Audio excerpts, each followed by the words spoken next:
Hey there, welcome to Science Flixtion. I am Salim and as always, I'm joined by my friend and co-host, Carl Ames. Carl, how are you? Good evening, Salim. Good evening, chat. What's going on? How's everyone's evening? Hopefully well and cool, not hot and sweaty and nasty. Definitely, it's hot and I hate it, but it is what it is. Cliff, thank you again for joining us. Yeah, are you safe from Ezra Miller? Have you marked yourself safe yet from Ezra Miller? I haven't gone to Hawaii, so I suppose so. Okay. I'm waiting for when they fire this guy. Like, they need to get rid of him. It has to be done. Like people have lost their roles for less. Now now there's like reports of like he has a lawsuit against him for grooming. It's like, come on, man, get rid of this guy for grooming. Like he had like this just turned 18-year-old girl. He was like bribing or doing some stuff like bribing or like until she turned 18 or something like that. I don't want to get too much into that, but yeah, man, he's just the dude's a problem and he needs to be gone. But anyways, yeah, we have a fun show tonight. A lot going on. We're going to be going over some fast flicks, and then we're going to be talking about the Black Adam trailer that released last week on Wednesday, which is why we couldn't talk about it because it was during we had already planned our show, and it like literally came out like maybe 2 hours before or a couple hours before. It was just the morning. Or was it the morning? I can't remember. I can't remember exactly when it had come out, but it had come out that morning, I guess. So we really didn't want to talk about that since we had a show planned. And then we both saw Jurassic World, or is it Park? I always forget. World Dominiion.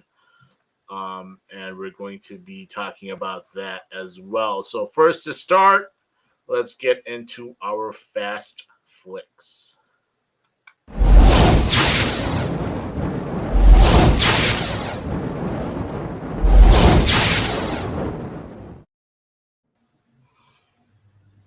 Yeah, so the first fast flick I saw was interesting. It's like, I mean, I don't know if it's like major news, kind of major news, I guess, because considering what Marvel tends to do with a lot of CGI special effects for their movie.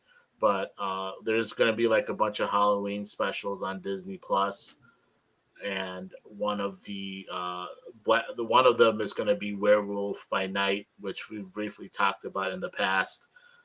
Because of Moon Knight. Like Moon Knight first was introduced in a comic book for Werewolf by Night. So we were just passingly talking about that. But it seems that they're going to be doing mostly like practical effects with the show.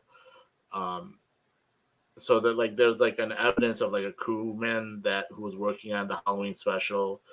And a screenshot of a message about a stunt performer who was full like werewolf makeup, excuse me. And according to that member, the MCU Werewolf by Night will be filmed using practical effects, while there may be some like CGI touch ups at the end, at like in maybe like post production.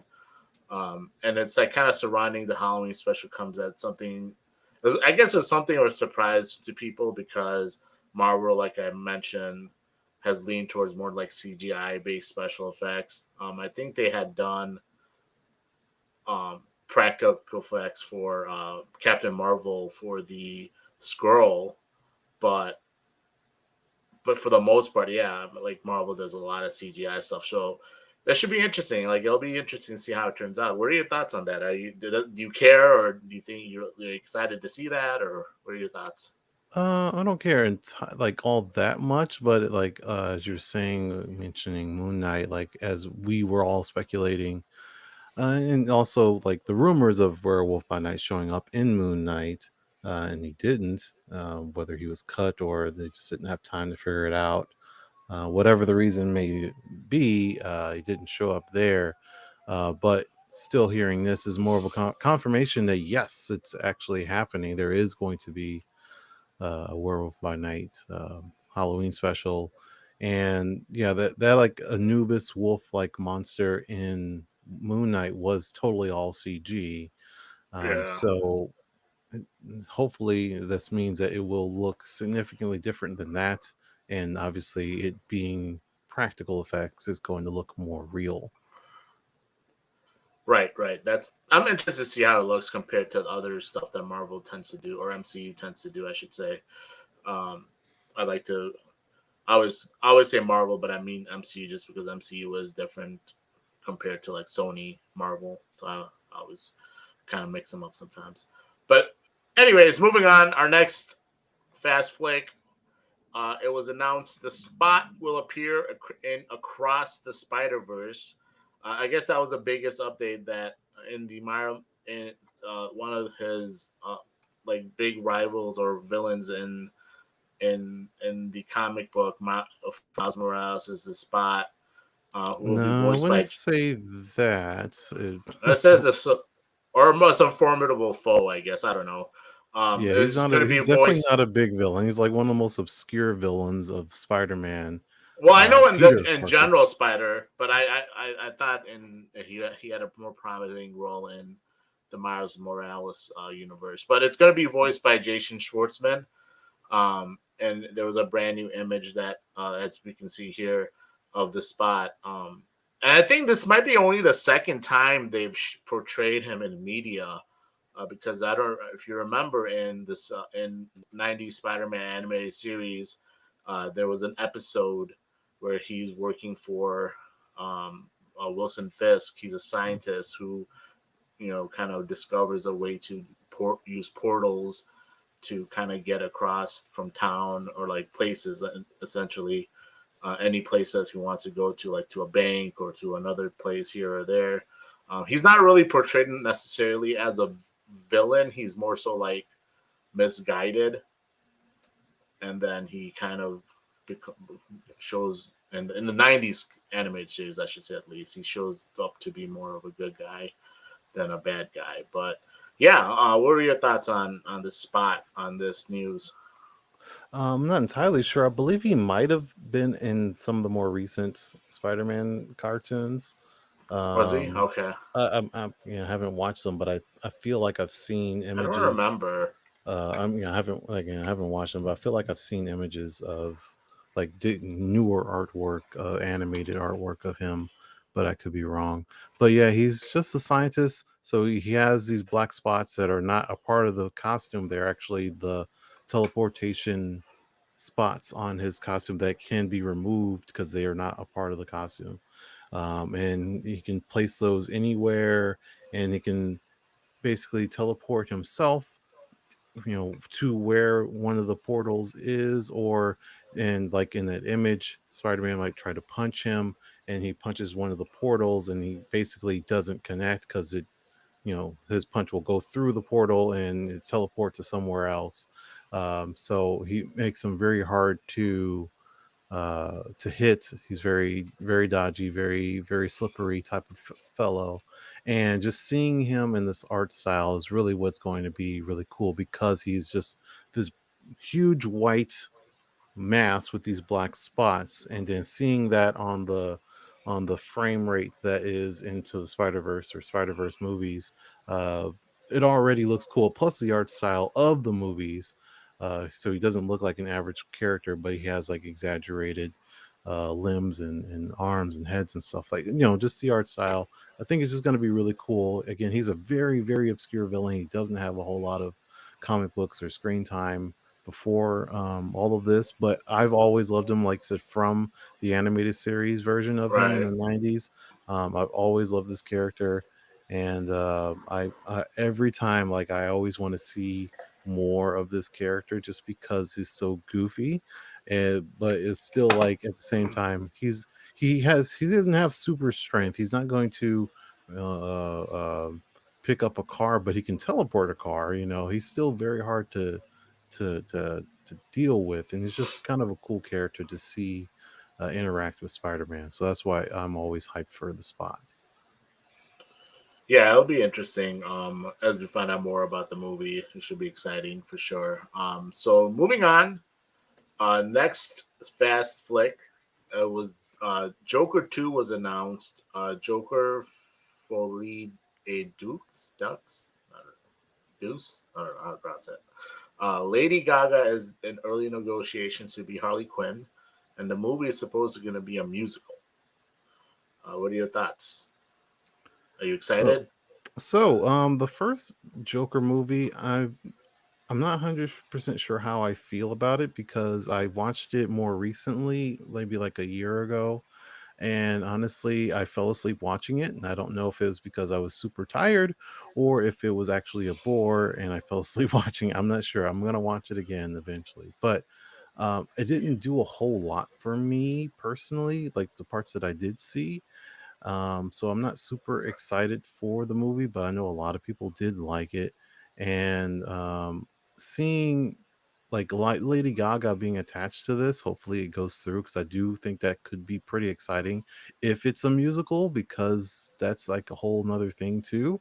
If she's attached to it and she's making music, so the music probably is going to be really good, and then the sounds of it is going to be really good, and hopefully the writing and all of that, like what type of direction they're going to go um, with these two again in a pre-Batman world, or I should say, Batman may not ever come to be in this world. We'll see. Like, just wonder like how they're going to do it in general.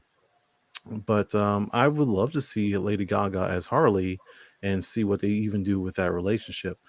Just a quick one for this title, which again I don't know how to perfectly say it, but Joker Folle Adu, I If believe that would do, be okay. how to say it. That in itself is referencing a medical term for an identical or similar mental disorder that affects two or more individuals, usually of the same family. So I believe that title in itself is reflective of Joker and Harley Quinn going through their whole relationship, and that's probably why it's titled that way. That's my assumption in the very least. So um, I'm excited for that much of it and seeing what they do with these characters. Yeah, the movie itself will be like it's kind of very interesting that it's a musical. I wonder if it's going to be kind of like it's just them hearing music because they're both kind of crazy, and then everyone else doesn't hear the music. It's just them. I wonder if it's going to be something like that, or but um, the first movie, I personally thought the first movie was overrated. Like I thought, like I heard a lot of people say they loved it. Like Hmm. everyone was raving about it. And then I watched it. I was like, okay, look, Phoenix did a really good job as Joker. Like definitely great acting. But the movie itself was very meh to me. Like I was like, yeah. Like I don't I don't ever feel the need to rewatch it again. Like there's certain movies that you want to watch again, and even if it's like you didn't absolutely love the movie, you still feel like, yeah, I think I'm going to throw this on. I I have never felt the need to watch that movie again. Like it just, I felt like it was over glamorized for certain parts of what it was, like the whole Joker pilled and all that thing. Like I thought, they tried to make it look like he was, like they kind of flipped, the Thomas Wayne and being like like the capitalist, greedy capitalist, and things like that. But in the end, they kind of just show him actually being a crazy guy, the Joker, that is, because he's hallucinating his relationship with that lady. He kills his mom. So who knows if his mom was also crazy and hallucinating things that he was supposedly um, Thomas Wayne's son. That could have been a lie. We don't know that. That just seems um, like it kind of contradicted itself in the end, because if they were trying to set him up like doing that reverse thing where like the elites are just stomping down on the less than fortunate, that ending kind of to me kills that message, because yeah, this guy is just crazy in the end. He's not a victim, you know. So yeah, I just didn't think much of the movie. I thought it was like okay. Like I said again, Joaquin Phoenix, great job acting wise as the Joker, and then his job in general in that movie with the way his performance. But like I just thought the storyline, the movie itself was whatever, and yeah, I'll be interested to see what they do here. It's a nice change. Like they're not trying to do the same thing. It'll be interesting where they go with the storyline. So yeah, it'll be interesting to see what happens in that regards. Um, any final thoughts on that? Did you have any more thoughts? I should say. I was wondering if Joaquin Phoenix had been in any musicals before, like if can he Yeah, sing? Johnny Cash. He played Johnny Cash. So, Okay, and I yeah, believe he sung his himself, like he sang in that movie. okay, yeah. I was looking at his movies, so I wasn't really familiar with a lot of his prior work, but yeah. Then if that's his resume, then okay, I'm more interested in because I do think like I don't do a whole lot of musicals, but like if the whole movie is or like not the whole entire not like 100%, but like there will be major set pieces and major moments that are just sung. I can see that working fine. Yeah, it'll be interesting to see how it goes. So the next fast flick we have, it was announced Thunderbolts movie in early development. Jake Shearer to direct. I guess not a lot is known yet about the movie. At least when I was looking at it, I don't know if you found something different. But in the comics, they're kind of portrayed as a team of anti-heroes. I think similar to like the Suicide Squad, if you will. So I guess it'll be interesting. I don't know. Did you find anything else about this movie that and any other details in particular? I think it's just too early. No, I didn't do any deep dive, but I highly doubt there's a whole lot out there because it's still too early. I mean, we're just now talking about a director, and we've already had several discussions about what we think what we wanted out of a Thunderbolts movie, what we think is coming, and we already know that like Red Hulk, at this point, would either not be in this movie or would have to be recast with the actor passing away fairly recently. But excuse me, the thing about the Thunderbolts in general, they are usually a team of villains or mostly villains that are very similar to Suicide Squad, going out and having to complete tasks on the behalf of the government. Um, but sometimes there are heroes mixed up in there, like you can see in this picture. There's a Winter Soldier, there's Luke Cage, there's Elektra, who kind of skirts the line. There's Ghost Rider here, and then there's also legitimate villains too. So I mean, that's Punisher back there.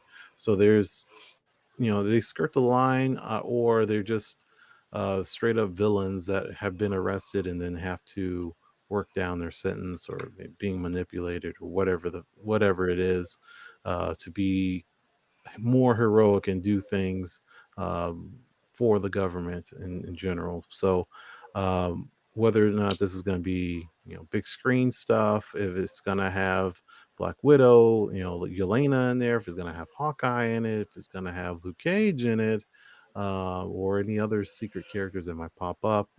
We also have that one character played by Julia Louis Dreyfus, the Valentina character Right. that has been around in the background in all these Disney Plus shows, but we haven't seen her for a little while.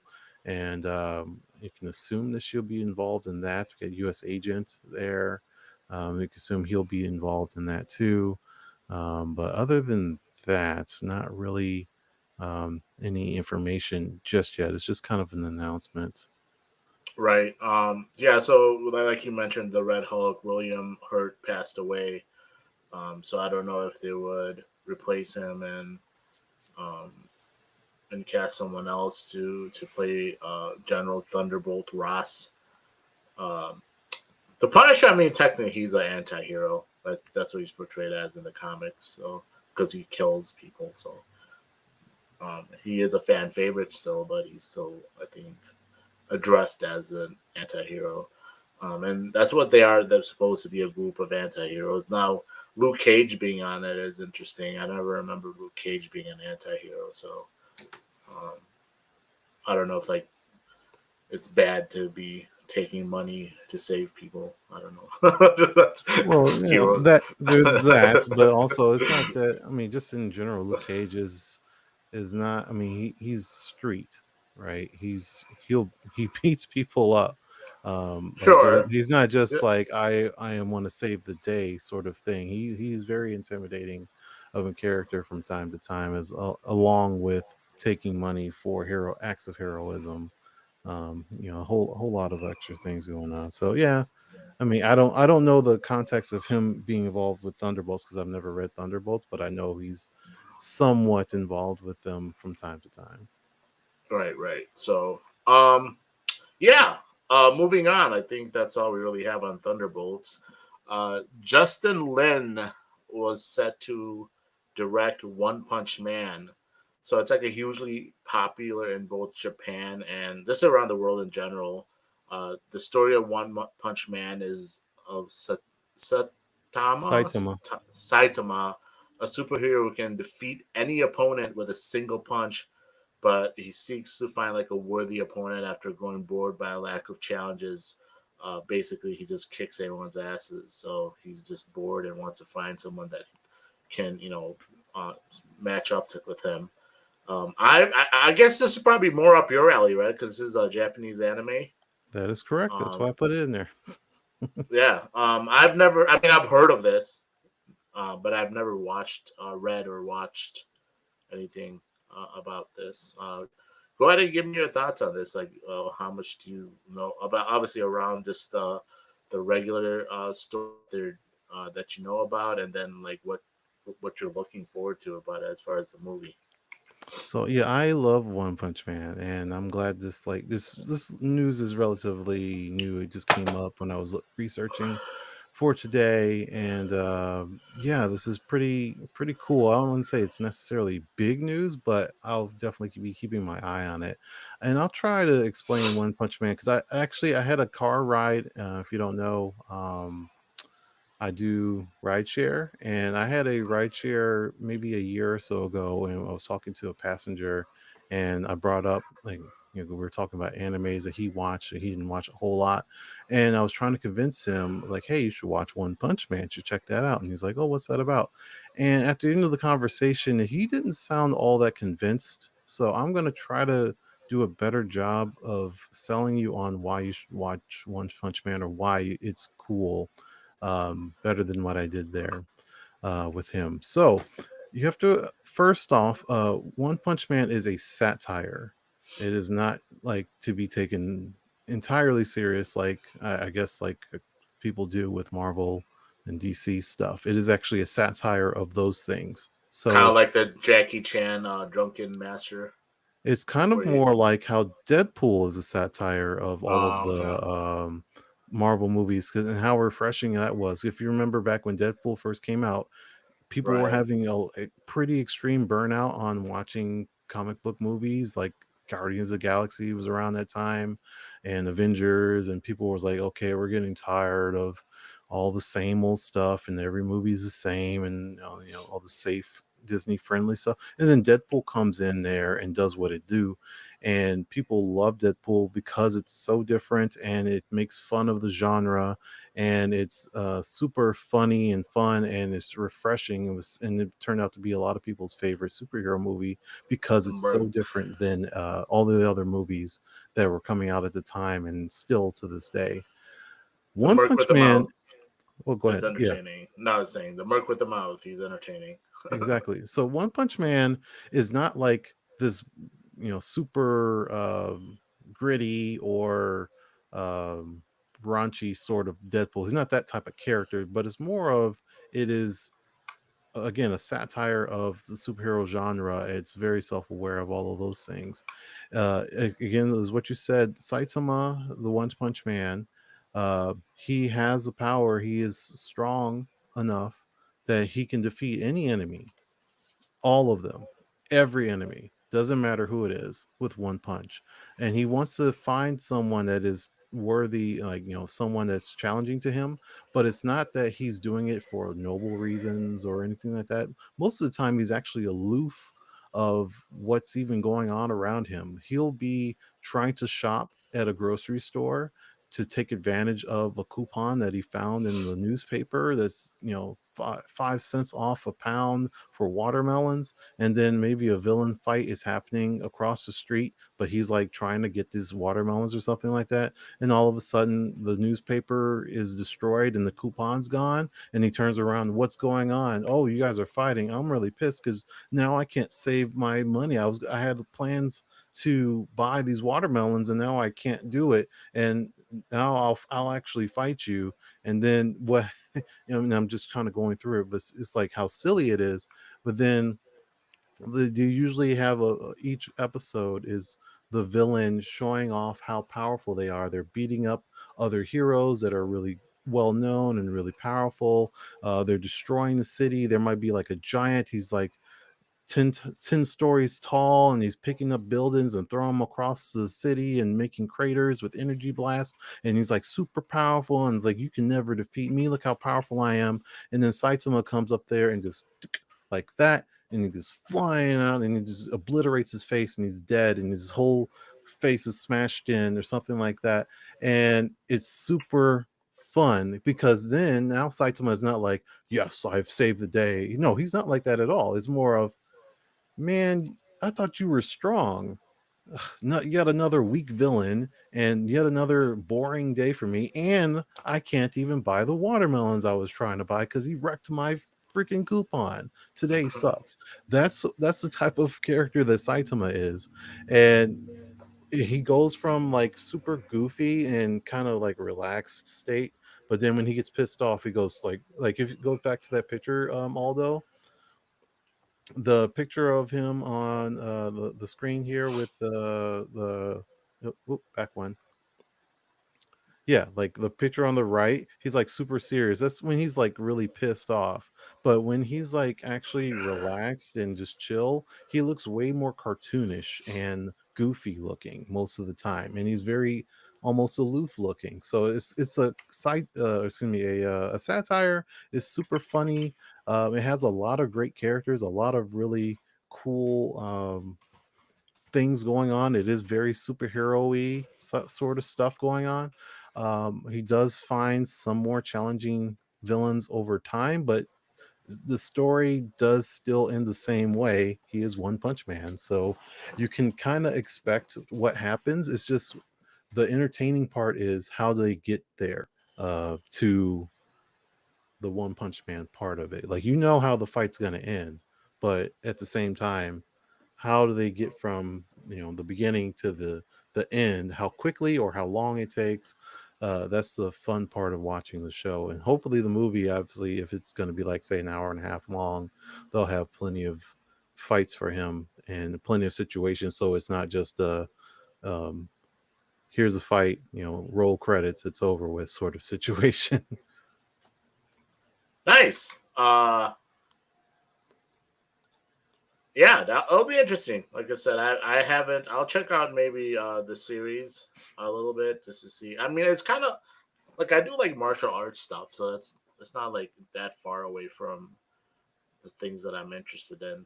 Um, so Yeah, it it's could be funny that you something. mentioned martial arts. So he doesn't know martial arts. He's like I said, Oh, it's one punch. It's not a oh, martial arts punch. He's literally just a that one strong. punch. Oh, okay. His power set, like honestly, one if you just compare this character to any character that you've ever known, Marvel, DC, any other fictional thing, this character is probably the legitimately the most powerful character to have ever exist because he can literally punch any person, anything, any whatever it is one time and it will be absolutely obliterated. And he's also super tough. Like he's like as strong and tough as Superman is, can take punches of even like Darkseid's Omega Beam. He probably just like brush it off, sort of stuff. And he can fly supersonic speeds, survive in space without breathing, um, and all this sorts of stuff. Like he is like a legitimately overpowered, but in a super fun way. So it's presenting him in a goofy way makes him more interesting, and then his supporting cast, the other heroes, the other villains and stuff, make the world more interesting. Yeah, will be fun to find out more about the movie as it unfolds. See how they're gonna go about that. But now we're gonna get into our main topics. So the first thing we're gonna talk about is Black Adam. They did release, like I said, did release a trailer last week. And in case anyone hasn't seen it, we're gonna go ahead and play the full trailer right now, or the official first trailer right now.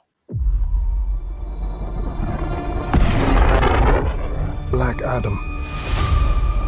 What have your powers ever given to you?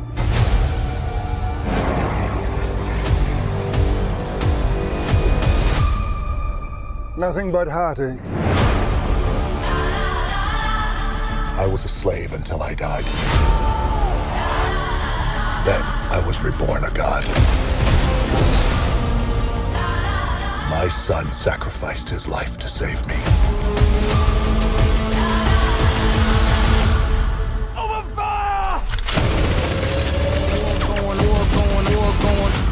Now, I kneel before no one.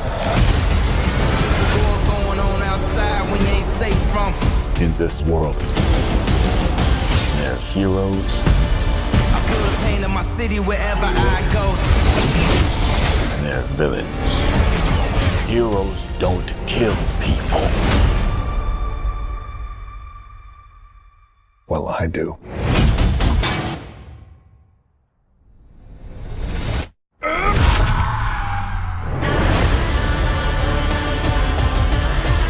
My vision has shown me the future.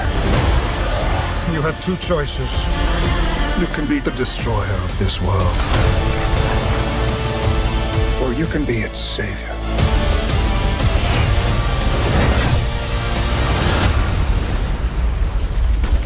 That's up to you.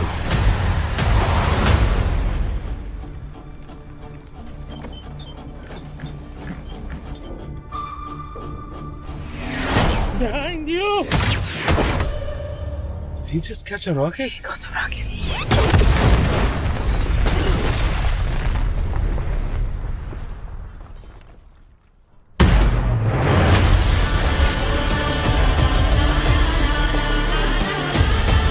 All black everything.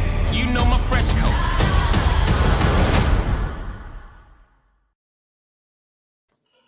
That is the trailer for Black Adam. Very good. Hey, Carl, did you know that they did not put extra padding in the Rock's suit? That's just all him. That's just his muscles bulging out. Yeah, not needed. That's just money saved. The Rock. Yeah, he's definitely his moniker fits him because he's built Yeah. like a damn boulder. But I'm yeah, more so curious on the beginning part of the movie where he's not right. super jacked, if they did CG for that or if they used a body stand in. right to before he becomes Black Adam. Obviously, he's going to be shown as the I think he started out as a slave, so Hmm. um, yeah, it'll be interesting. So yeah, the a lot of different things to take away from this trailer. I mean, it looks fun. It looks really cool, um, like an exciting movie, different than most comic book movies that we'll see, just simply because Black Adam is an anti-hero, so he's not your average superhero. He does kill. He's more ruthless. He has a code of conduct that he lives by. Like, he doesn't kill innocent people.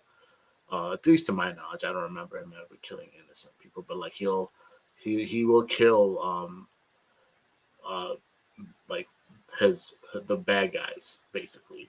I know he doesn't get along with Shazam, him and Shazam, just because he had the powers first, and then he's kind of like, you know, Shazam, mad that Shazam has them now.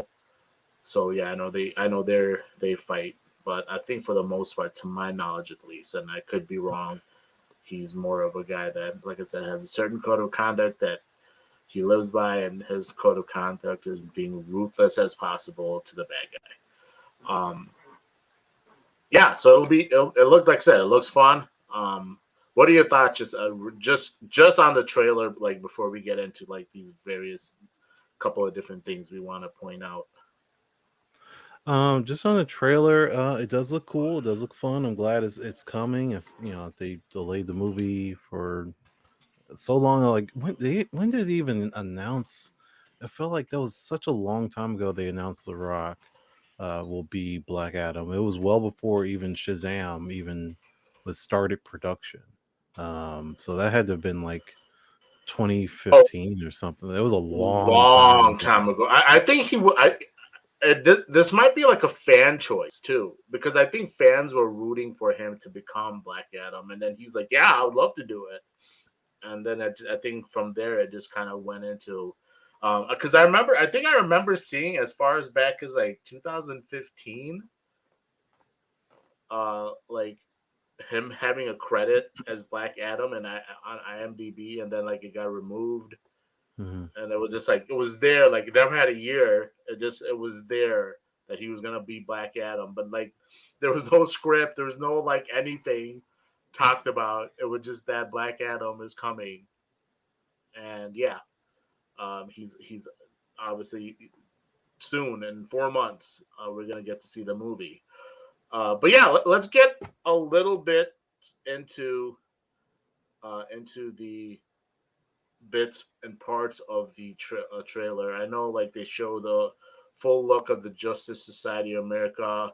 So they show Carter Hall, aka Hawkman, Doctor Fate, aka Kent Nelson, Al Rothstein, aka Atom Smasher, and then Maxine Hunkel, aka Cyclone. Uh, Carl, if you want to throw up, or Carl, Aldo, if you want to throw up that picture. Yep. So they show them, um, and you get a decent look at each one of them and what they're going to look like in the movie. I'm super excited about Doctor Fate. Like, he's such a cool character, like in the comics. Obviously, he's the helmet is what, like, anyone can be Doctor Fate. Like, it's not like you know bestowed on a certain person. It's just like a kind of, it's almost kind of like it's kind of like, not only it's like an honor in a sense, but it's also kind of like a curse, if you will, because your whole life gets taken from you, Mhm. to who you become. But it's like he's like, he's essentially like DC's version of Doctor Strange. Um, but yeah, I'm excited about what they do with Doctor Fate, and it'll be interesting to see if they continue, if they switch up who Doctor Fate is eventually. Like, I know right now they have Pierce Brosnan as Doctor Fate, but it will be interesting to see if at some point they change. Just because, like in the comics, he's changed quite a few times. Who wears the helmet? Doctor Fate obviously is always Doctor Fate, but like the person wearing the helmet that becomes Doctor Fate always changes. I think there's like multiple different people that have done it, so that'll be interesting. What are your thoughts on the Justice Society of America? Well, just throw just a couple fact, or maybe just one factoid is that the group again that we see in the trailer, all these other heroes represent part of like a comic book version of the Justice Society of America, which predates the Avengers, it predates the Justice League. This is like the first, if one of the first, if not the first, big superhero teams in comic books.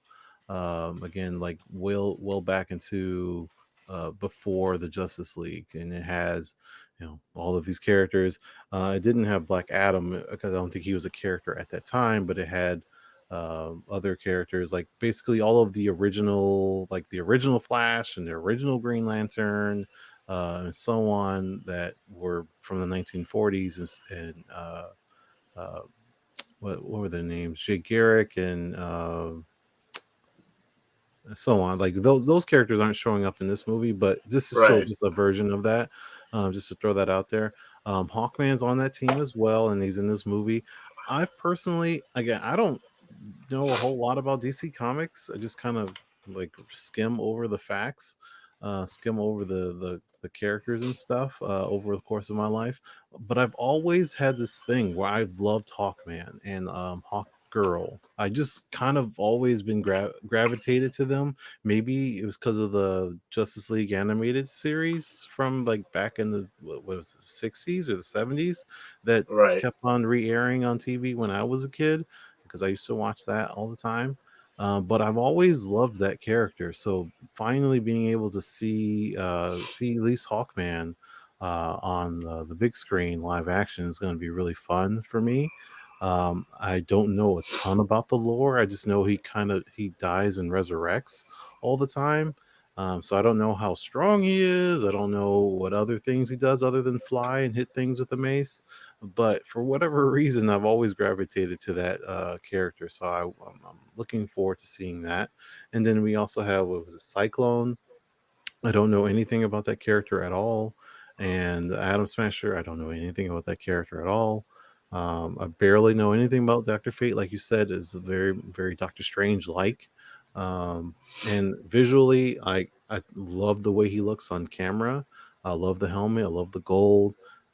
Interesting that they went with Pierce Brosnan just in general. So I don't know how long he intends on um, doing superhero stuff.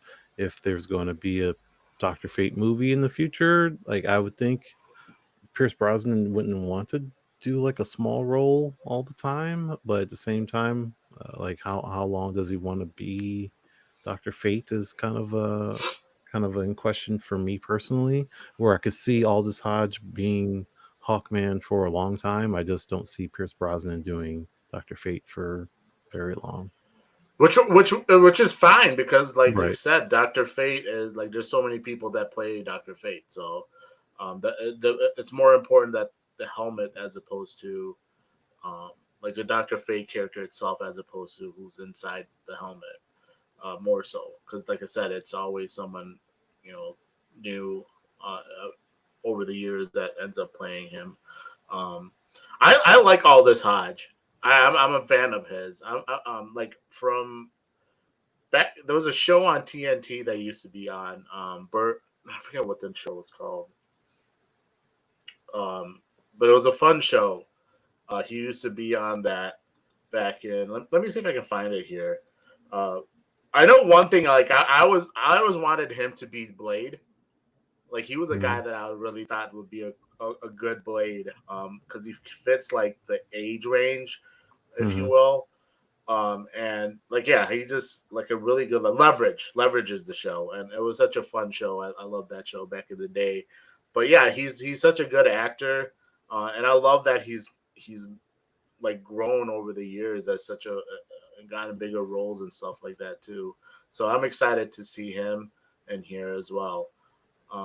And I don't really know a lot about Cyclone to be honest. I know a little bit about Adam Smasher, but that's just from like the Justice League show, the animated series, and like he's in that second season, I want to say. So yeah, but like I said, I'm interested. Oh, and the other thing with Carter Hall, he was in the CW, one of the original members of uh, Legends of Tomorrow. Okay. Like he was on the cast on like the first season, I want to say. Him and Hawkgirl, and then they left after one season. But yeah, that's this will be interesting to see. Like I said, with them involved and to see how it all plays out. The second thing I wanted to mention, so they have uh, a character that's part of Black Adam, who actually plays the wife of Black Adam, Adriana Tomaz, who's going to be played by Sarah Sahi. We see her in one scene. She's sitting in that the bus, or not the bus, the van, and where Black Adam catches that missile, and they're like, "Oh, he caught the missile." So yeah, she's in that van with him. So like, it's in the comic she becomes Isis, and I guess I was reading a little bit in about the movie, and they kind of hinted towards her possibly going that route eventually. I don't know if it'll be in this movie. I don't know if it's going to be like maybe a post movie, a post credit scene or something like that. But in general, so in the comics, in the comics, she's like a refugee who was like enslaved and brought to Black Adam as a gift, and then Black Adam kind of frees her. When he does that, he finds out she isn't like afraid of him, and she's like very vocal. She like spends like a couple of weeks with him, and kind of changes him a little bit and his perspective and how he could, you know, as far as how he looks at the world differently, and once that happens, he ends up like retrieving the magical amulet from the tomb of his wife and children, and gives it to her and gets the powers like kind of conferred to her, and she becomes Isis because of that. So I guess it'll be interesting to see like as far as how they change the story for her, how much they will change. I hope they don't change too much about her because she is a strong-willed character in the comics, like a person like that. So I'm hoping they don't change too much in that regards. But obviously, the storyline itself will be interesting to see how they go about, because it seems like she isn't in the same like in the past with him. She's kind of in the presence when he wakes up again or whatever, because well, yeah, that's going to be an interesting angle there as well. Any thoughts on Sarah Sahi and Adrian Tomaz and all that? Yeah, nothing to add there. Okay, excellent. So yeah, we'll move on. The next thing, it seems that the city of Kondak is where the Kondak will. It's where the movie will be set. Over 3,600 years ago, it's where Black Adam was born. That was his birthplace. And in the comics, and so he obviously he's a slave at that time, and then he takes over from the king, and kind of then becomes a ruler of Kondak. And then in the comics, in the modern times, Kondak falls under the rule of like a dictator named Asim Mohammed, who eventually is overthrown by Black Adam, and the Justice Society of America members, and then he gets executed by Atom Smasher. So obviously the Justice Society of America is in here, or like characters from the Justice Society of America is in here. So it'll be interesting to see what like essentially end up being the storyline, if it's going to become something similar to that, where they're trying to get back the rule of Kondak from this dictator, in particular, being Asim. So that's going to be interesting. It'll be fun to see how they go out about for that. Any final thoughts on Black Adam before we move on to Jurassic World? Only that just what keeps in mind when I think of Kondak and Black Adam is that he always puts Kondak first. Like he Right. is Very, very, very protective of his city, of his people. I don't know like how he treats them personally because I don't have a lot of personal knowledge on Black Adam, but that's one thing that I know is that he is city and people first over everything. He'll do anything to keep them protected from the outside world, from anybody, whether it be Superman or Brainiac or whatever it's going on. He always protects them first. So it's kind of like I'm thinking like Doctor Doom, how he feels about Latveria. I don't know. I mean, because I know like Doctor Doom doesn't treat them poorly in Latveria, but he still like puts Latveria first over everything else. Right. So yeah, it'll be interesting. Excited about the movie. Obviously, it's only 4 months away, so we don't have too much longer to wait on that movie. And then right at like I think a month after that, Shazam comes out, so that'll be fun as well. It'll be interesting to see if there's any mention of Shazam, maybe towards the end, or even like a post credit thing, or if he'll show up in the Shazam movie somehow. So that'll be interesting to find out as well. Yeah, so Jurassic World Dominion. We'll give our thoughts on that and discuss a couple other things. But first, we're going to play the final trailer of that movie, just in case someone hasn't really seen that or just kind of give a good feel to it.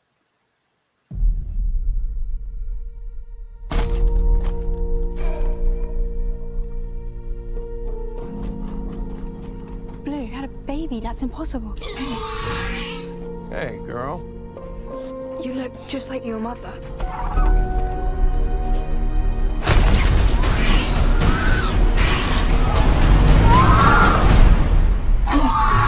I promise you, I am gonna get her back.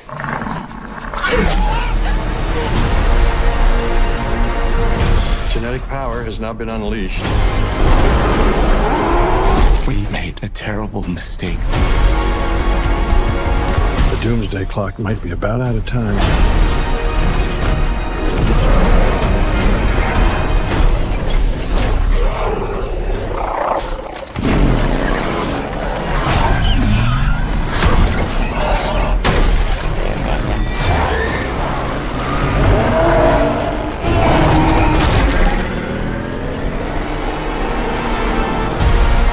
If our world's gonna survive, what matters is what we do now.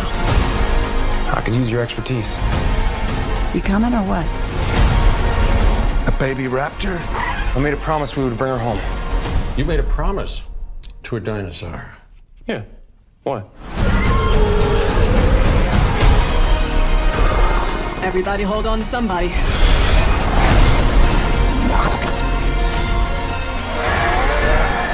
That can't be right.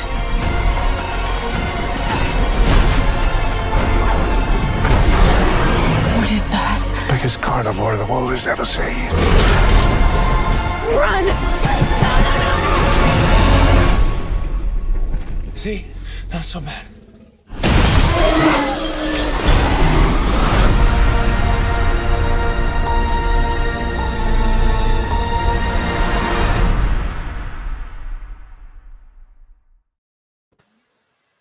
So that was a trailer for Jurassic World Dominion review or Dominion review. Dominion.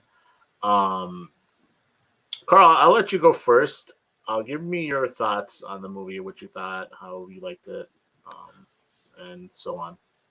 So before last week, I had only seen the first two Jurassic Park movies. So Jurassic Park and Lost World Jurassic Park. Those are the only two that I've seen.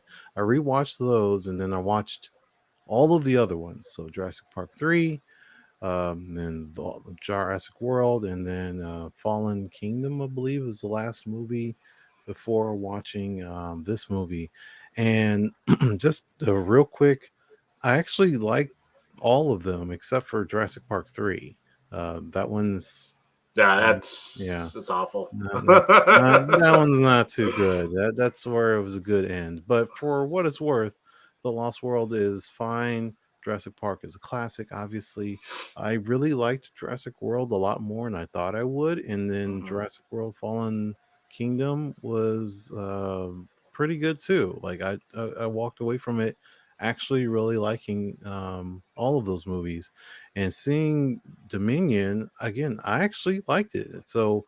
Uh, Despite what the critics have been saying, like I've been seeing like the Rotten Tomatoes critic score is like rotten for the critics, but then the audience score is like 70 or 80% or something like that. So most people walk away liking the movie. And I'm one of those. I thought it was a pretty solid movie, not a perfect movie. It's actually one of the first movies, though, or I should say, it's probably the only movie in the franchise that I didn't hate the villain, like, or I wasn't immediately pissed off at how stupid the villain was in general. Because all of these Jurassic Park movies have their super billionaire rich idiot wants to do something stupid and actually does something stupid, and then the rest of the movie starts, right? And this one, it wasn't so bad of a villain where he still has poor motivations, right? He still is trying to take advantage of the dinosaurs, genetic power, and that sort of stuff. That's kind of a given. Like someone's trying to always take advantage of the dinosaurs in this universe. But for whatever reason, I just didn't feel as negative towards him as I did for every other movie. Because again, like I said, every movie started off with something really stupid happening, like the people parasailing right next to the island full of dinosaurs, or the people vacationing, or just like basking on the beach, and then letting their kid go play, and while there's dinosaurs over there, and then they opening up more explorations and stuff. Jurassic World, we're gonna just go back to the island and do the same thing we did in the first movie. Like there's always like all this stupid stuff, but in this one, it didn't start that way. Like the beginning of the movie is there are dinosaurs on the island or main land of the USA, so the stupid stuff already happened. They're already here. Like is we all have to deal with it, sort of thing. And I was okay with that. Like everything felt fine. Like this is just a continuation of this story of this world or what they're dealing with it. So it worked out pretty good. In these Jurassic World movies, one of the main characters has been the Velociraptor Blue. And in this movie, the progression of Blue is that Blue has reproduced. Blue has a baby, and Blue was able to do this by herself because she is the only Velociraptor um, that survived all of this stuff from the previous movies. And so she was able to reproduce somehow, and they do explain that in the movie. So she has a new baby, and the baby's called Beta. They were named the baby Beta. So um, I really like Blue. Again, she's like one of the heroes of the first two movies, and taking down the T-Rex and the genetically created one, and whatever the second movie was. But she was in the movie, yes, but I felt like she could have been in the movie more, and that's kind of one of the things that like I'll bring it down a notch a little bit, because she was really cool. They had that bond with the Chris Pratt character, Owen.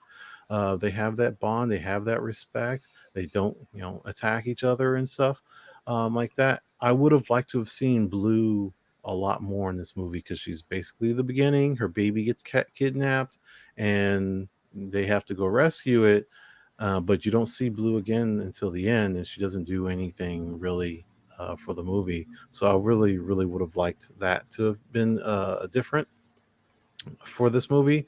Um, Other than that, like I said, the casting, all of it really, really good. I really enjoyed the new characters, the returning characters from the Jurassic World, the returning characters for the original cast, which we'll touch on in a little bit. Um, the plots were fairly solid. It wrapped up the story decently. They actually could still make more movies in this universe. It's not like all of the dinosaurs died or all of the people died or anything like that. So they could if they really wanted to. Um, but ending it here is totally fine too. It's a decent movie. I wouldn't flock to the theater to go see it unless you are like an audiophile type of person. You really love hearing the sounds of all of these different dinosaurs. I think that's probably the biggest part of watching it in the theater is hearing the subwoofers going off when all of the dinosaurs are growling or stomping or whatever. That's probably the biggest thing, more than the visuals to me. Even though the visuals are also fairly good. Some of the dinos did look like maybe there were some on the practical effects side, and those didn't look as great to me in some parts. I think that one dinosaur that you're going to share later on, at the end of of all our slides and stuff, I didn't like the way that one looked. Which you're saying is not a dinosaur, but like I didn't like the way that one looked in general, because that one looked more practical effect to me. But in general, it was fine. Again, I watched all 6 of the movies, so I get to see what the T-Rex originally looked like in the first Jurassic Park and compare it to now. It's obviously a lot better. So, but I like the movie, and I do recommend as a someone, if you've watched the other ones, Jurassic World and Fallen Kingdom, this is a good cap to the story. If you haven't watched any of the other ones, I think you kind of still need to watch at least Jurassic, um, the last one, The Fallen Kingdom, just to have a good understanding of what's going on in this movie. Uh, but for what it's worth, it's a pretty good story. Yeah, I mean, I enjoyed it. I mean, I get that, like, I don't know, the plot's fine. I get that it's not like a super strong plot. It's not like, super intriguing in a sense. And um, the the criticism is always funny to me for these type of movies. Like, I don't know what critics are expecting going into watching a movie like this. Like, I'm seeing a lot of the criticism, it was like, it's just not like a lot of bad, um, basically a lot of bad things are being said about the movie, and it's just like the point of the movie is just dinosaurs, big dinosaurs, and people trying to navigate life around them. Like, what, I don't know what you're expecting going into that. Like, I can understand, like, Jurassic Park 3 for sure, that was just a complete clusterfuck, and it was just like a bunch of nonsense. But I thought this storyline, like, it made sense. Like, it was smooth. It wasn't like it didn't like have some kind of like, okay, what's going on here? How did this happen? Why are we here? Why is this happening all of a sudden? It was smooth. Like, it made sense. Everything that happened. Like, you talk about Blue, um, and how he's not further in the movie. Yeah, it kind of makes sense why, or she is not further in the movie. It kind of makes sense because of the fact that how was Blue gonna end up in another country with them? Mm-hmm. It would be kind of difficult to do that and it makes sense why they're going to that country. It's not just out of the blue. They're following, no pun intended. Um, they're following to the girl Macy because she gets kidnapped. They're trying to hide her because we find out in the last movie, The Fallen Kingdom, she's a clone of the person that of the of what's his name? Was it not Hammond? The other, I forgot. The older guy that died, the and the last one. Let um, me hold on. I have it well, here. she's a clone of Charlotte Lockwood, Right, which Charlotte is Lockwood, but Macy the Lockwood is right, the Lockwood is like these. He's like supposed to be John Hammond's partner, like the older Lockwood gentleman that's right. in Fallen Kingdom. And in that movie, they show that he has his daughter cloned. But you Mm-hmm. find out something different in this movie. But the story is like, obviously she's been hiding because there's a lot of people that are gonna want to find her. In particular, the people that are still trying to do certain things with the dinosaurs and stuff, because she's a clone, and they want to see how they how she was able to be created, so flawlessly. And they want to kind of replicate that with the dinosaurs and try to do certain things. So they're trying to hide her from the rest of the world, and she ends up getting kidnapped, and going into this, this other country and then they have to follow her to get her. So that makes sense. Like, it's smooth. It goes there, and then you see from there they go to the place where the island where the dinosaurs are at, because they're trying to get her back, because they find out that's where she is. And an interesting thing, the villain or like the main bad guy in here, Dodson. I'm wondering, I don't know if is he the same Dodson from the first movie? Like, is that a coincidence? Like, is he related to that Dodson? It's a very small thing. It's kind of turned into a meme over the years. Like, have you ever seen that meme where it's like, we have Dotson here, we have Dotson here. See, nobody cares. And then there people make a meme out of it, like, oh, we have this thing here, we have this thing here. Yeah, see, nobody cares. But Dotson he's literally like in like a 5-minute scene, if that, in the first movie. And I just saw it interesting. He doesn't have a first name, but in here, obviously, he has a first name. And I was curious to know if he's that same Dotson. I got the IDMB pulled up. I'm gonna say no on that because it's Dodson. That his character's name is Dodson, which is DODGSON, as opposed to DOTSON. No, it's spelled the same way. And okay, it's spelled the same way.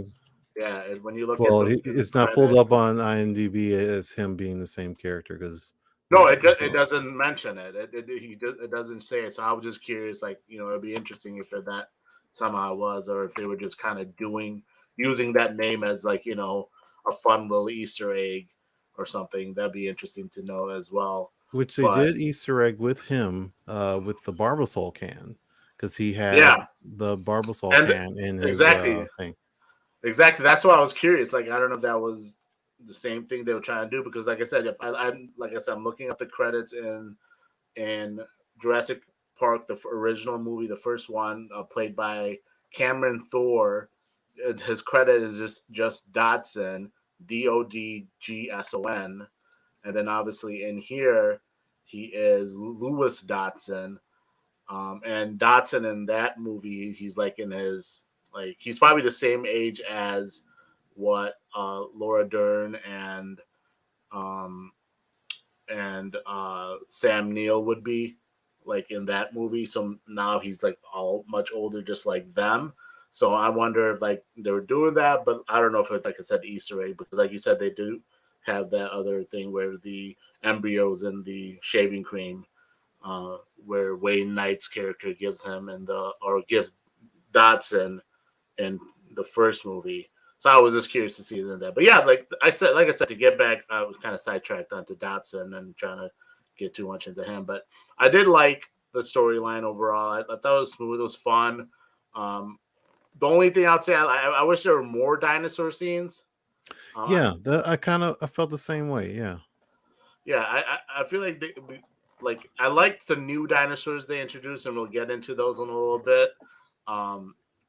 But yeah, I wish there was more scenes with them fighting dinosaurs, because it felt like there was just more so just them fighting people as opposed to dinosaurs in certain scenes. And I feel like it would have been cooler if more dinosaurs were involved overall.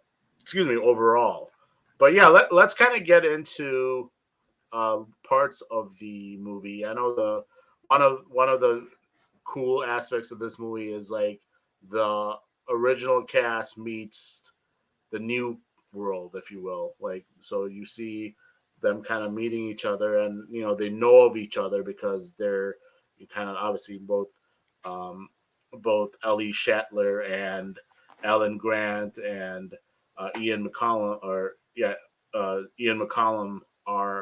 Malcolm McCallum. Malcolm are like, they're famous in a sense. They're, paleontologists. Ian McCallum. I can't forget Malcolm. What is he's Malcolm. Like? Malcolm. No, I know Ian Malcolm, but I forget what his like title is. He's like a chaos theory guy or something. I forget his official like title as far as what he's supposed to be. But yeah, so they know of them, and then obviously they showed like Sam Neill knows who Chris Pratt is because he trained raptors, and Sam Neill's character, Alan Grant is like very fascinated with raptors. So he's like, wow, you actually like worked with them and trained them. That's interesting. So yeah, you kind of see them meeting up like that. What were your thoughts on that? Them, it was kind of smooth. I thought it was kind of smooth how they kind of came together. It didn't seem forced. Right, yeah, because they basically were on two different paths throughout the whole movie, and it was the Maisie character that brought them together as Owen and Claire relatively basically they adopted her in the last movie, and so they're her foster parents, or her mom and dad, basically.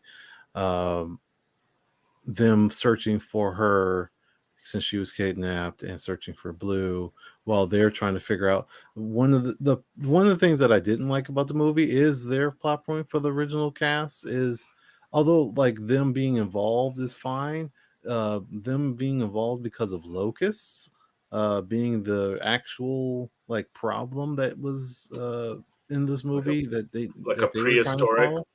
like a prehistoric locust, I guess. Just the locusts in general, whether they're small or gigantic, it didn't matter because they're bugs, and nobody likes bugs.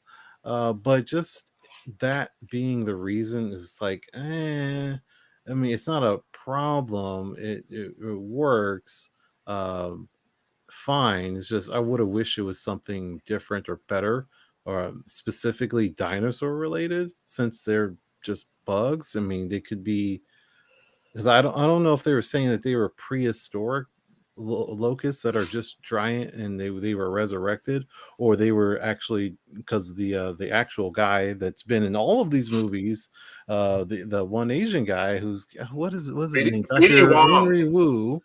Henry Dr. Wu, played by BD Wong. He's been in all of these movies, and he's made all of these different genetically enhanced and manipulated dinosaurs. He's been the problem, and he made these locusts.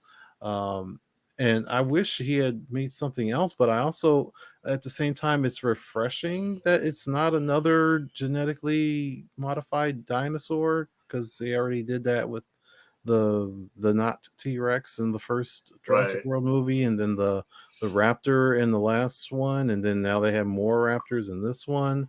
um like, but still, like, he's been making all of these different creations, and it's been his fault.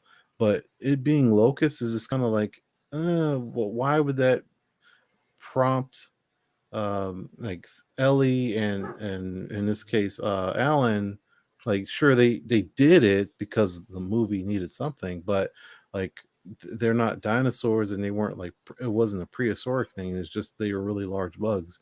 So why would that um bring them involved? And I just didn't want to see bugs. I would have rather something more intriguing in general. um Well, they explain it in the movie why they're, because in the beginning when they show in the scene where the farm or wherever, the ranch or whatever it right, is, yeah. eats the crops, and then when Ellie Shatler gets onto the scene, she's talking to the ranch owner or farm owner or whatever she is, and she's like, um, you know, um, like everyone's into dinosaurs now, so this is like no one's really doing stuff like this. So this is like because of that. It's she doesn't just want to do dinosaurs anymore because she wants to. And obviously, this is an epidemic like that's happening because these damn things are eating all the crops, and it's actually to the point where if they don't stop these things, the world is going to end because they're going to infest the entire world and eat every crop and everyone's food, um, and it's going to become basically like a dystopian world where everything like it's just disaster. And then obviously the reason for um, Dr. Henry Wu, the reason he wants Beta and Macy is because of their specific DNA, the way they were created. Again, they're both clones essentially. Like you explained, Blue was able to kind of um, she basically uh, was able to have Beta without any without another mate. She was able just to create her, so it's kind of cloned her in a sense. So she's like a clone of Blue, if you will, and Macy as well as a clone. So they basically he wants that specific DNA that could something with it that can he can create this other locust that can kind of spread into the existing ones, and then that would basically kill off the locusts. So that's the reason, obviously, behind why they're going after him. Yeah, and that's I understand that part. What I'm saying is, uh, to that end, why Ellie, in particular, she's not a dinosaur. She's not a paleontologist. She's a paleobotanist. She doesn't dig up dinosaur bones. She actually researches ancient plant life. So what's that got to do with locusts? Now, if it's Locusts are because eating up the crops they're and eating stuff. up, Yeah, but they're not ancient crops. They're eating up regular crops. yeah, but that's Either modern way, like stuff. I get it. It's a movie, needs a plot, but it's still more. I would have rather it been something that is actually ancient and something that's more in her direct field. Is because if it was really a bug problem, again, they're huge, gigantic bugs, but there wasn't anything saying that they were directly, you know, bugs from the Cretaceous period or something like that. Regardless, I just wanted something better than that plot point. Is all I'm trying to say. It's fine enough, but that's just like probably the weakest part of the movie is that plot point, and um, I just don't want to see bugs. That's all I'm just trying to say. Uh, that's fair. And it's a Um, dinosaur movie. There's bugs. Yeah.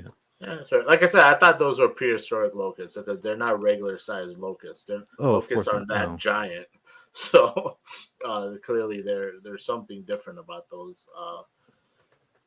But yeah, so moving into the dinosaurs themselves, there's a couple of cool new dinosaurs that were in here, uh, and they finally had feathers. That was that's something that as scientists like paleontologists and archaeologists, or archaeologists, not dinosaurs, paleontologists have done more research and stuff into what dinosaurs like their relation to. We found out they were probably more related to modern day birds, so it would make sense that theory theorizing or hypothesizing that dinosaurs in the past probably they're dinosaurs that also had feathers, and it was kind of cool to see them have dinosaurs in here finally that had feathers. Yeah, and then going back to the very first movie, they said this literally in the dig site scene with Alan Grant saying that dinosaurs are closely related to birds and some should have feathers. They said it in the first movie. There's been 6 movies, and it took 20 years and 6 movies for them to actually put dinosaurs in the movie with feathers. And these were pretty much the only 2, I think, in the movie that had feathers. The Pyroraptor, and I'm going to try to say it, the Therizinosaurus, which was a really cool one. The Pyroraptor was okay, but the last one was pretty crazy because from what I was gathering, at least, I mean, I didn't look this up. I don't think this was a herbivore, or excuse me, a carnivore whatsoever, No. because he was eating like leaves and berries and stuff, but still has these gigantic cleavers on his fingers like Wolverine, and like bats the crap out of that deer. Just like, get out of here! Like, I don't know what you are. You're not from my time period. Whack, and that thing was decimated. Uh, but it's huge still. Like, it's not a small Right. animal, was regardless. And it was part of the end when they was killing the bigger I forgot what it's called. It's like a gigantosaurus or something like that. Yeah, yeah. Basically a bigger T-Rex. Cool looking dinosaur though, and like I said, glad to see the feathers and again those big old meat cleavers on his fingers, which don't even not even used for meat. But I think I read it said that those dinosaurs use it to like rake in leaves and other foliage and stuff. Yeah, I don't know. Yeah, I don't know if they use it for like defense. Maybe they do, like against like a T Rex or whatever other type of carnivorous Carnivorous. carnivorous. That's it. That's the word I'm going for. Dinosaur that might try to kill them. Maybe that's what they use to attack. And so yeah, that was a cool looking dinosaur I had not heard of before. Another weird looking dinosaur. I know you say you didn't like this one, but it's not a dinosaur actually. So the Dimetrodon we see when they're in the underground cave.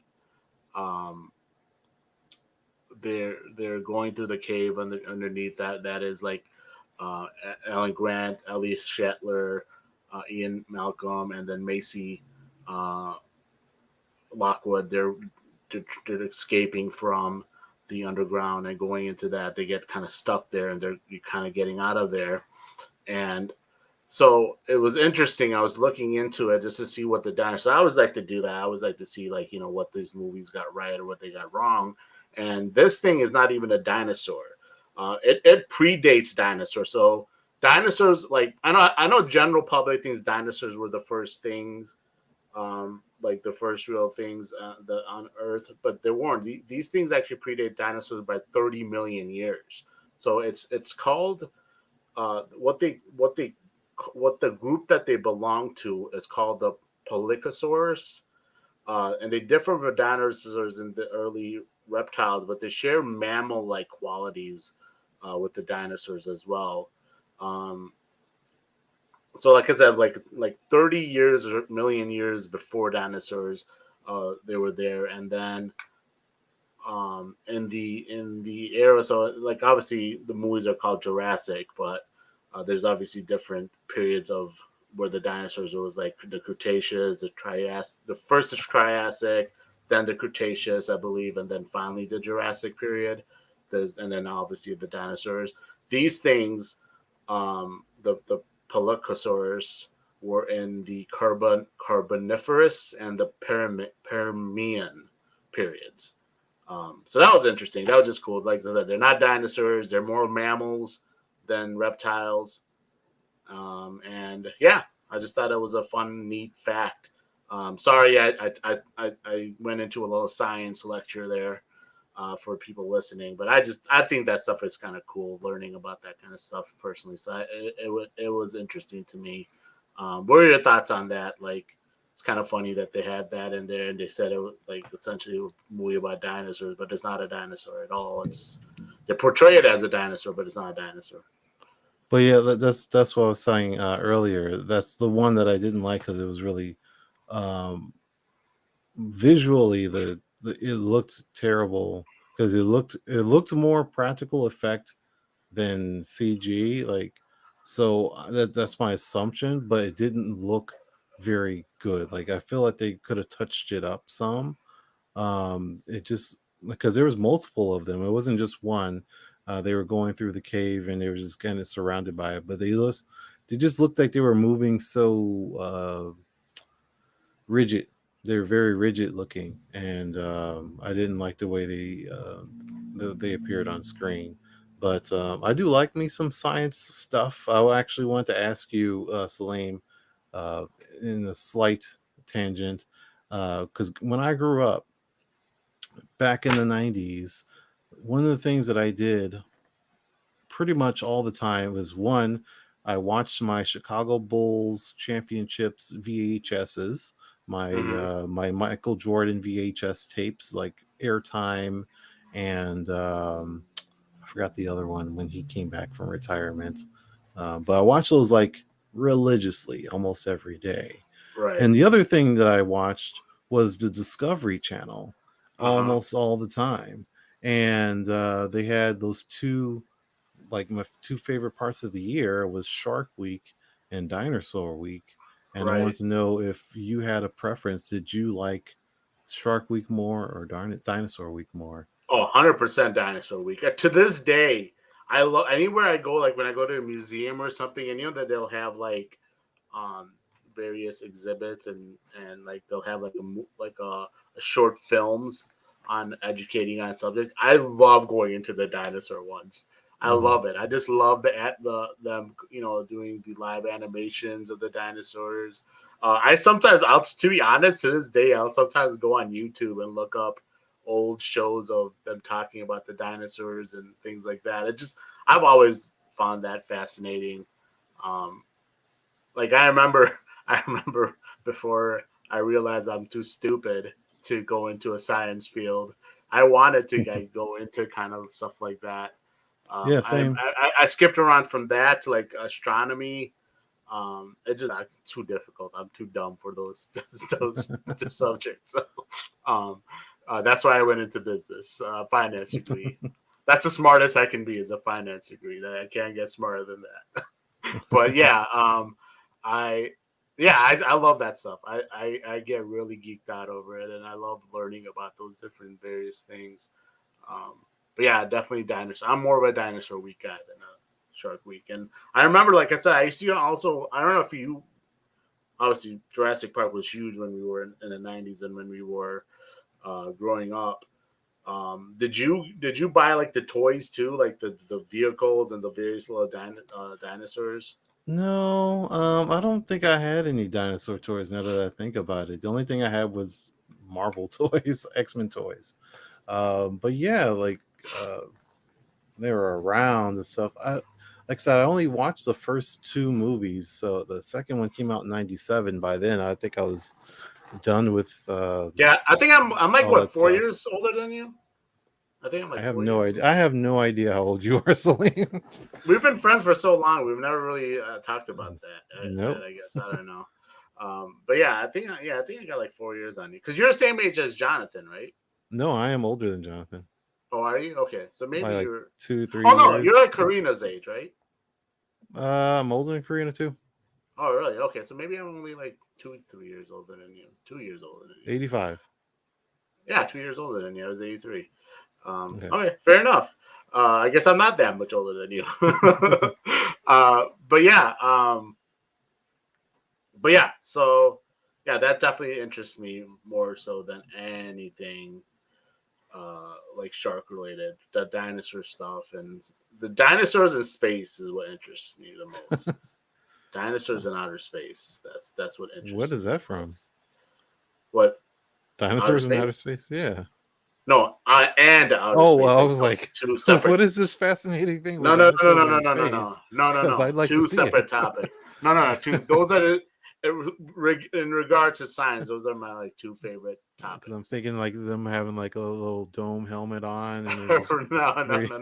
It's like, this sounds like a great movie. No. But yeah, I think that's our final thoughts on Jurassic World. Did you have anything else to add? Just like I think I was gonna pull together like a small list of dinosaur facts to debunk some things. I didn't have time to put it together, but one thing I do wanted to throw in there is just a reminder that the Velociraptor is the way they depict them in the Jurassic Park movies.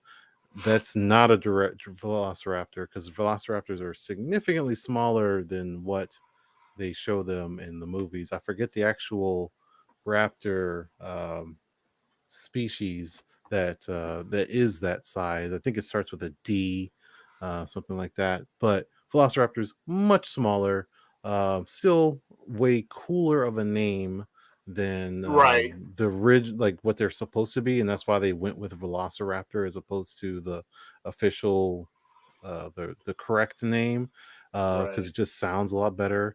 And just like you were saying, like all of the dinosaurs aren't all in the Jurassic period. They're, most of them actually come from the Cretaceous period, but Cretaceous Park and Cretaceous World don't sound as good as Jurassic Park. Or Triassic. Triassic, exactly. So they just kind of go with whatever sounded better.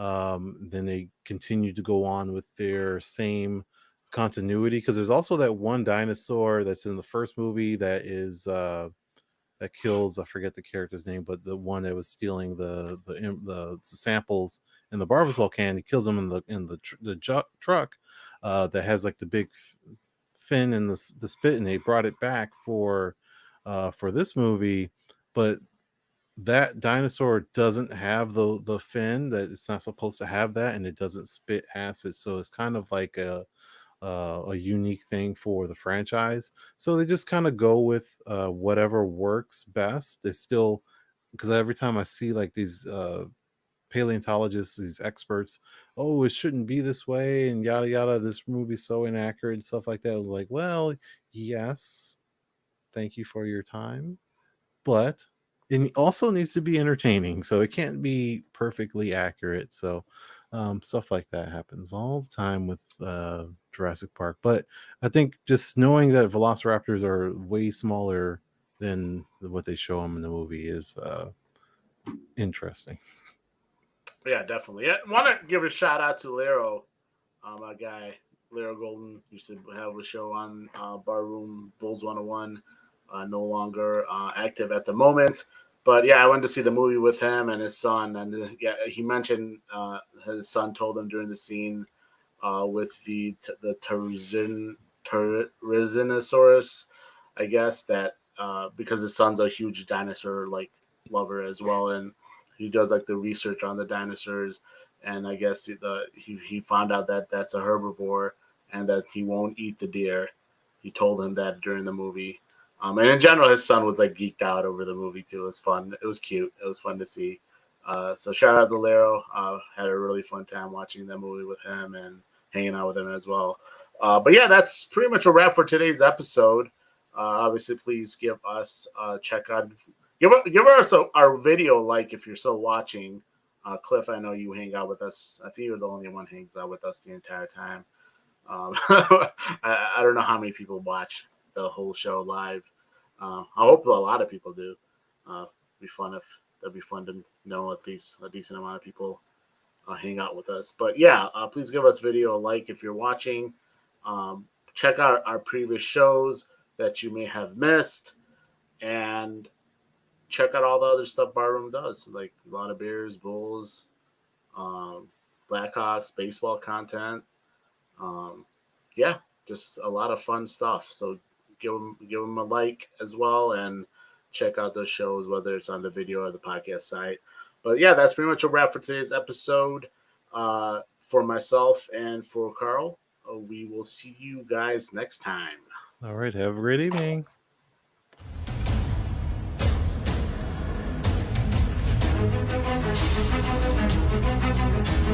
Thank you.